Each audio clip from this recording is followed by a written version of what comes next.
Chapter 1: The Woman He Cast Aside. They say pride comes before a fall, and in the city of Accra, no man carried pride like Kwame Bediako. He was handsome, powerful, and wealthy, the kind of man who believed life bowed to those with money. Every morning he stepped out of his mansion dressed in crisp Italian suits, his wrist glinting with gold, his car engines roaring through the city like thunder. People envied him, they called him Boss Kwame, but behind all that glitter was bitterness. Bitterness toward one woman, his ex-wife Ama. Ama wasn't rich or powerful. She was gentle, quiet, and kind, the kind of woman who would rather pray than argue. When Kwame was still struggling years ago, she was the one who sold her jewelry to help him start his first business. She cooked, cleaned, encouraged him, and stood beside him through sleepless nights. Together, they dreamed of a future built on love. But 7 years of marriage had one painful emptiness: no child. Month after month Ama prayed. She visited doctors, drank herbs, fasted, and cried into her pillow at night. Yet every time disappointment returned. At first Kwame comforted her, but soon his patience faded. He started listening to his friends, men who mocked him behind his back. "What kind of man has no child?" they whispered. And his mother didn't help either. Every time she visited, her sharp tongue cut deeper. "Kwame, when will I hold my grandson? Maybe the problem is the woman you married." Kwame began to believe it. He stopped talking to Ama with kindness. He stopped looking at her with love. His voice turned to ice. "What is a man without a son?" he shouted one night. "My friends mock me, my mother calls me every day, you've given me nothing." Ama tried to reason with him. She begged him to go for medical tests together, to trust God's time, but Kwame's pride was louder than his heart. And one evening, after another round of insults, he came home angry and said words that broke her completely. "This marriage is over, I want you gone by morning." Ama fell to her knees, tears streaming down her face. "Kwame, please don't do this, we promised to stay through everything, you said you loved me." But he turned his back.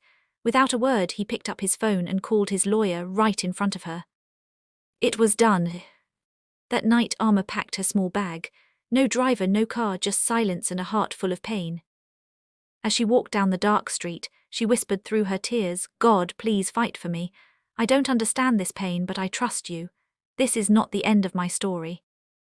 She had nowhere to go except to her childhood friend Essie, who lived in a small flat nearby. When Essie opened the door, she froze. Ama's eyes were swollen, her voice shaking. "What happened?" Essie asked. "He divorced me," Ama whispered. Essie pulled her into her arms. "That man has no heart, you gave him everything." Days turned into weeks. Ama barely ate. She sat by the window every day, staring at nothing. Her body was there, but her soul was broken. Then one morning, Essie said something that would change everything. "Let's go to the hospital, you need to know the truth, maybe it was never you." Ama resisted.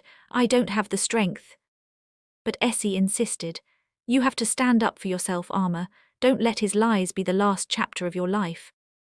So they went to Hope Medical Center, a small clinic with white walls and a kind doctor named Dr. Mensah. He ran a few tests and called Ama back a few days later. When she sat in his office, her hands trembling, he smiled gently. "Ama, there is absolutely nothing wrong with you. You are healthy and fertile. If there were no children in 7 years, perhaps your ex-husband should have tested himself." Ama's eyes widened. "So it wasn't me." Dr. Mensah nodded. "You were never the problem." At that moment, years of pain came crashing down. Ama began to cry, not from sadness this time, but release.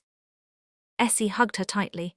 "You see, he blamed you to hide his own shame, but God will vindicate you one day, Ama, just wait." That day marked the beginning of her healing. Ama decided to rebuild her life, brick by brick. She started helping Essie at her tailoring shop, learning to smile again. But one day she told her friend, "Essie, I want to start something of my own. I'll sell food, I love cooking." Essie smiled. "Then let's do it." They set up a small food stand outside the house, just a few benches, a pot of jollof rice, and Ama's warm smile. At first customers were few, but word spread quickly her food was delicious. Soon the stand was full every afternoon. People called her Madam Jollof, and for the first time in years Alma felt alive again. Then one sunny afternoon, a man stopped by her stand. He was tall, calm, with kind eyes and a soft smile. "Your food smells too good to walk past," he said. Alma laughed shyly. "Would you like it spicy or mild?" "Very spicy," he grinned. "I like a challenge." His name was Kojo, an architect who worked nearby. He became a regular. Every day he bought food, sometimes jollof, sometimes soup, sometimes just to say hello. He cracked jokes, told stories, and made Alma laugh again, a sound she hadn't heard from herself in years. Slowly friendship grew. He never asked about her past, never pushed. He just showed up with kindness. One quiet afternoon, Kojo asked gently, "Alma, forgive me if I'm being too forward, but are you married?" She looked down. "I was," she said softly. "I'm sorry," he replied. "I didn't mean to bring up pain. I just think you have the gentlest spirit I've ever seen." That night Essie teased her, "That Kojo man likes you." Alma smiled, shaking her head, but her heart fluttered, something she hadn't felt in a long time. Weeks passed. Kojo kept coming, helping her close her stand, carrying heavy pots, fixing the shade over her table. One evening, as the sun set, he told her his story. His wife had died years ago, and since then his heart had been empty. "Until I met you," he said softly, "you remind me what peace feels like."